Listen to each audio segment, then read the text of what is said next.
لە چوارچێوەی ئەو هەڵمەتەی پەیام کە ڕایگەیاندووە هەفتەی پشتیوانی لە پێغەمبەری خوا عەلەیهی سەڵات وەسەلام، جا ئەو پشتیوانیە بە وتاردان بێ، بە نووسین بێ، بە گردبوونەوە و خۆپیشاندان بێ، بە هەڵواسینی لافیتە و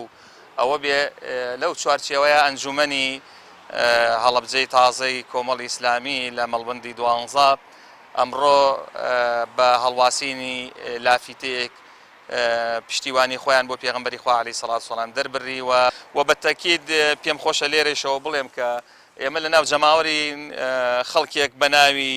بە ناوی میلەتی کوردەوە هاوسۆزیان بۆ فەڕەنسا و قونسوڵی فەڕەنسا دەربڕیەوەوانە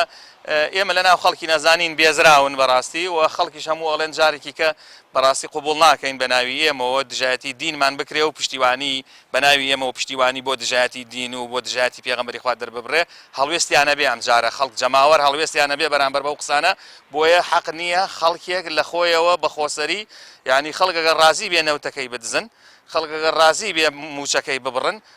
بەڕاستی خەڵک ڕازی نییە دینەکەی ببڕن، خەڵک ڕازی نییە سوکایەتی بە پێغەمبەرەکەی بکرێ و